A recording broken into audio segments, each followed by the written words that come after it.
ನೋಡ್ದೇನವ ನೋಡ್ದ ನೀನು ಗಂಟ ಮಾಡ್ಕೊಂಬಂದಿರೋ ಕೆಲಸನ ಆ ಬಡ್ಡಿ ಐದನ್ಗೆ ಈ ಜನ್ಮದಲ್ಲಿ ಬುದ್ಧಿ ಬರೋಕ್ಕಿಲ್ಲ ಕಣವ. ನಾನು ಆಗ್ಲೇ ಹೇಳಿಲ್ವೇ ನಿನಗೆ ಅವ್ನಿಗೆ ಯಾವ ಕೆಲಸನೂ ಸಿಕ್ಕಿರೋದಿಲ್ಲ, ನಿನ್ನ ಹತ್ರ ದುಡ್ಡು ಕಿತ್ಕೊಳಕ್ಕಿದ್ರೆ ನಾಟಕ ಆಡಿರ್ತಾನೆ ಅಂತ. ನೋಡು ಅದೇ ನಿಜ ಆಗೋಯ್ತು. ಅದೇನು ಅಂತ ಬಡ್ಡಿ ಐದನ್ ನಂಬ್ತೀಯವ ನೀನು? ಯಾಕೆ ಬಾಬಾ ಹಿಂಗ್ ಮಾಡಿರಿ? ಅವಳು ನಂಬಿಕೆಗೆ ಮೋಸ ಮಾಡಕ್ ನಿಮ್ ಮನ್ಸು ಹೆಂಗ್ ಬಂದದು?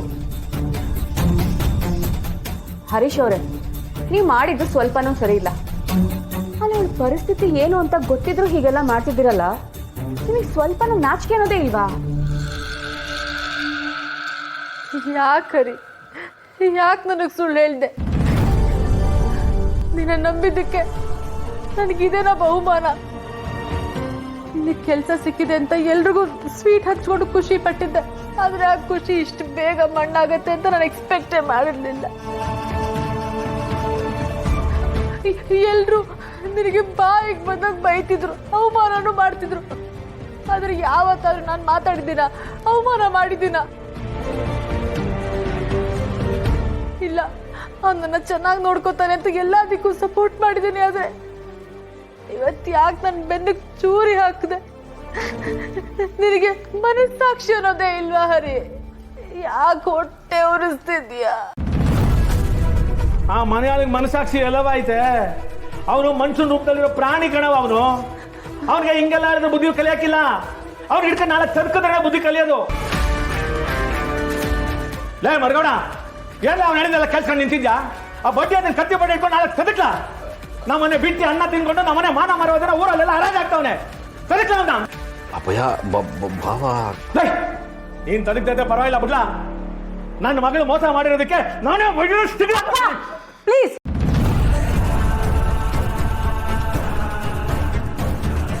ನನ್ನ ಗಂಡನ ಮೇಲೆ ಕೈ ಮಾಡೋ ಅಧಿಕಾರ ನಿಮ್ಗೆ ಯಾರಿಗೂ ಇಲ್ಲ.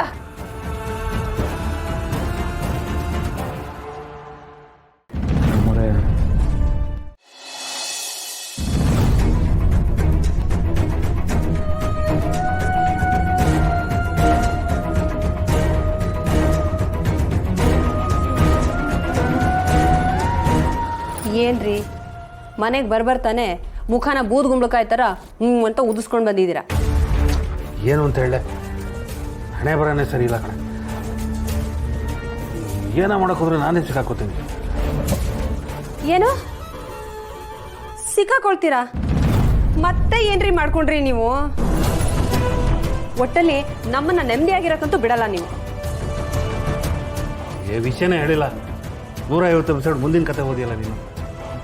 ಸರಿ, ಅದೇನಾಯ್ತು ಅಂತ ಹೇಳಿ. ಕ್ಲೈಂಟಿನ ಮೀಟ್ ಮಾಡಬೇಕು ಅಂತ ಹೇಳೋದ್ನಲ್ಲ, ಆ ಕ್ಲೈಂಟ್ ಬೇರೆ ಯಾರು ಅಲ್ಲ, ಹರೀಶ.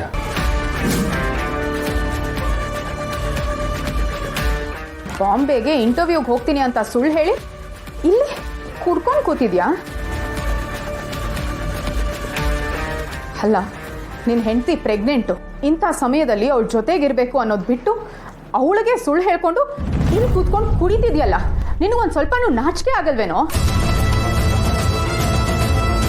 ನಿನ್ನನ್ನು ನಂಬಿದ್ರೆ ಸಿಂಚನ ಅವಳ ಬಾಳನ್ನ ಹಾಳು ಮಾಡ್ಕೋತಾಳೆ ಅಂತ ನಾನು ಅವಳಿಗೆ ಹೇಳೇ ಹೇಳ್ತೀನಿ.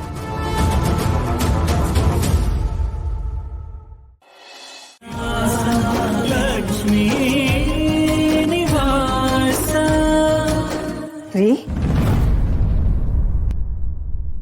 ಲಕ್ಷ್ಮಿ, ಯಾಕೋ ಇದಕ್ಕಿದ್ದಾಗೆ ಆದಷ್ಟು ಬೇಗ ಮನೆ ಕಟ್ಟಬೇಕು ಅನ್ನಿಸ್ತಾ ಇದೆ ಲಕ್ಷ್ಮಿ. ಓಹೋ, ರಾಯರ್ಗೆ ಮನೆ ಕಟ್ಟೋ ಆಸೆ ಚಿಗಿರೋ ಆಗಿದೆ? ಆಸೆ ಕಮ್ಮಿನೇ ಆಗಿಲ್ಲ ಲಕ್ಷ್ಮಿ. ಪ್ರತಿದಿನ ರಾತ್ರಿ ಮಲ್ಕೊಂಡಾಗ್ಲೂ ಯಾವಾಗ ಮನೆ ಕಟ್ತೀನಿ ಅಂತ ಕಾಡ್ತಾನೆ ಇದೆ.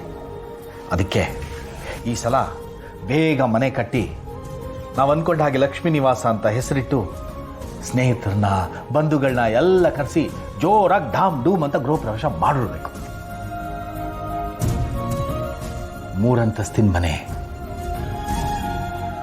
ಮೊದಲನೇ ಮಹಡಿನಲ್ಲಿ ಸಂತು ವೀಣಾ ಚಿರು, 2ನೇ ಮಾಡಿನಲ್ಲಿ ಹರೀಶ ಸಿಂಚನ, ಗ್ರೌಂಡ್ ಫ್ಲೋರ್ನಲ್ಲಿ ನಾನು, ನೀನು, ಅಮ್ಮ, ವೆಂಕಿ, ಚಲುವಿ.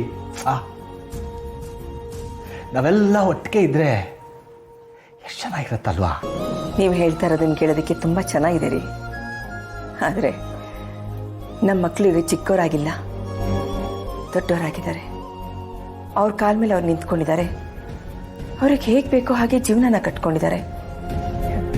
ಹೀಗಿರುವಾಗ ನಮ್ಮ ಜೊತೆಗೆ ಬಂದಿರಿ ಅಂದರೆ ಒಪ್ತಾರ? ಲಕ್ಷ್ಮಿ, ನಾವು ಮನೆ ಕಟ್ಟಿಲ್ಲ, ಅದಕ್ಕೆ ಎಲ್ಲ ದೂರ ದೂರ ಇದ್ದಾರೆ. ನಾವೇ ಒಂದು ಮನೆ ಕಟ್ಟಿದ್ರೆ ಅವ್ರು ಹೀಗೆಲ್ಲ ಚದರಿ ಹಂಚೋಗ್ತಿದ್ರಾ? ಸಂತು ಮನೆ ಕಟ್ಟಿದ್ದಾರೆ, ಅದನ್ನು ಬಾಡಿಗೆಗೋ ಬೋಗಿಗೋ ಕೊಟ್ಬಿಟ್ಟು ಬಾಪ ಅಂದರೆ ಖಂಡಿತ ಬರ್ತಾನೆ. ಕಲ್ಪಿಸ್ಕೊ, ಅಮ್ಮ, ನಾನು, ನೀನು, ಮಕ್ಕಳು, ಮೊಮ್ಮಕ್ಕಳು ಎಲ್ಲ ಒಂದೇ ಸೂರ್ನಡಿ ಇದ್ರೆ ಮಾಡೋ ಊಟ ಎಲ್ಲ ಬೆಳೆದಿಗೆ ಊಟನೇ. ನನಗ್ಯಾಕೋ ನಿಮ್ಮ ಆಸೆ ಆಸೆಯಾಗೇ ಉಳಿದ್ಬಿಡುತ್ತೆ ಅನಿಸ್ತಿದೆ.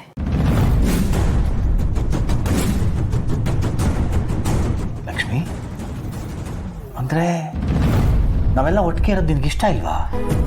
ಚೇಚೆ, ಇಷ್ಟ ಇಲ್ಲ ಅಂತ ಯಾರು ಹೇಳಿದ್ದು?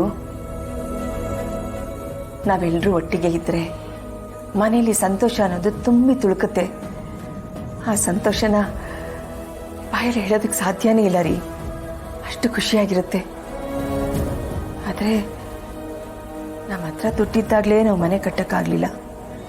ಈಗ ನಾವಿರೋ ಪರಿಸ್ಥಿತಿಲಿ ಸಾಧ್ಯನಾ ಅಂತ. ಅಂದರೆ ನಾನು ಮನೆ ಕಟ್ತೀನಿ ಅನ್ನೋದ್ರ ಬಗ್ಗೆ ನಿಂಗೆ ನಂಬಿಕೆ ಇಲ್ವಾ? ಹಾಗಾದರೆ ನೀನು ತವ್ರ ಮನೆಗೆ ಕೊಟ್ಟು ಮಾತಿಂದ ಸೋತಂಗಾಯ್ತಲ್ಲ. ಸೋಲೋದಕ್ಕಿಂತ ಸಾಯೋದ್ಮೇಲೂ. ಅಯ್ಯೋ,